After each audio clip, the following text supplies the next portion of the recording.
for the Planet of the Apes is the third entry in the Planet of the Apes reboot trilogy, and I loved Rise of the Planet of the Apes. I thought it was a great film, and I thought Dawn of the Planet of the Apes was an even better film. And War for the Planet of the Apes does not, I repeat, does not disappoint. This movie is an absolute triumph that needs to be seen to be believed. The story of War for the Planet of the Apes follows sometime after Dawn of the Planet of the Apes, and it sends Caesar down a path of revenge. Now, I'm not going to spoil as to why he goes down this path, but the events that follow are emotional and tragic. This is a very bleak and brutal film. Matt Reeves returns to direct this film, and Andy Serkis returns as the main star, Caesar, that was seen in the previous two films. And I have to say this. After watching this movie, after watching the past two, Andy Serkis deserves to be nominated for an Oscar for this movie. He is able to bring this character to life.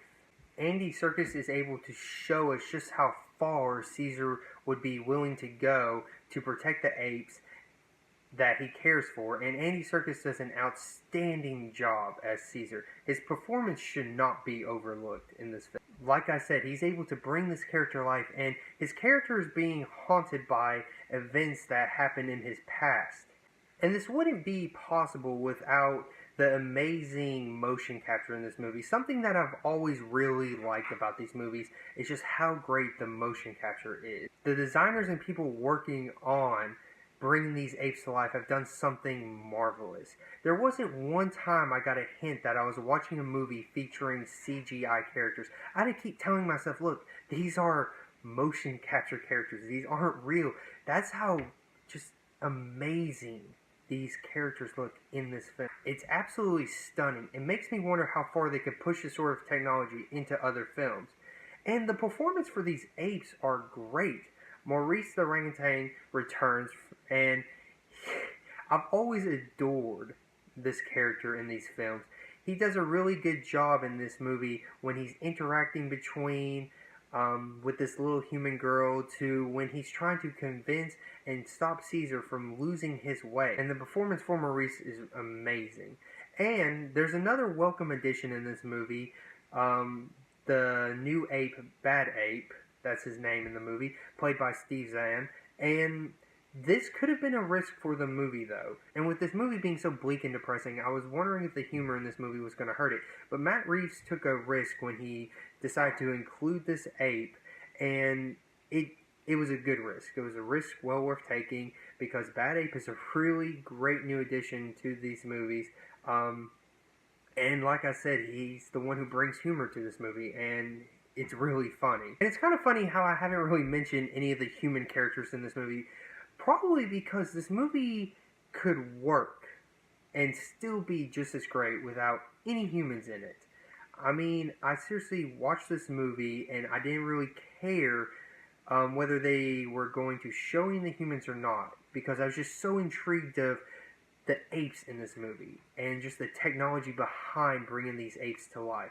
But luckily, Woody Harrelson plays the villain named Colonel in this movie, and Woody Harrelson gives a pretty great performance in this movie. There's a scene between him and Caesar that's just emotional and it's awesome, and it's the only scene in this movie that really features any sort of exposition, which could have been a problem, but just the way they talk back and forth to each other and just how emotional the scene was, it wasn't really a bother to me. And the thing about Woody Harrelson's character in this film, he runs a camp that's kind of like an ape imprisonment, and he uses the apes to build this wall. And I'm not going to say as to why he's wanting this wall built, because I don't want to spoil anything, but there is a really good reason behind it. And this camp kind of reminds me of like a Nazi camp, where the apes are just really treated really badly. They're not fed or watered or anything like that. And this film is just downright beautiful. There are some really stunning shots and cinematography in this film that made this world so much more believable. The action scenes in this movie are pretty great as well. But in my opinion, it's the quiet moments in this movie that sold me, that got me more interested in what was going on. The score to this movie brings more emotion to these quiet moments.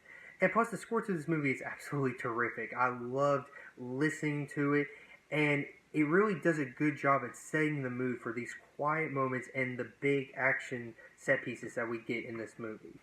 Overall, this film is an absolute triumph. We are in that rare territory when the third entry in a trilogy outdoes the previous two entries. And like I said before, War for the Planet of the Apes does not disappoint. I thought really hard about what issues I had with this movie, and I came to the conclusion that there aren't really any issues for me in this movie. Maybe I would have liked to have seen more of Woody Harrelson's character, but with Andy Serkis and others already doing such an impressive and outstanding job as the apes in this film, I really didn't need to see more of the humans in this film. This film is brutal and bleak, and the ending to this film even had me shedding a few tears. But it's a film worth watching, and I'm so happy I got to experience it. I give War for the Planet of the Apes a 10 out of 10. And that's my review for War of the Planet of the Apes. If you guys have any comments or suggestions, then leave a comment down below. And if you guys haven't subscribed to my video, then please subscribe to my video. I plan on putting more videos out throughout the week. I really enjoy doing this, so just if you haven't subscribed, then please do. And like always, have a wonderful night, guys.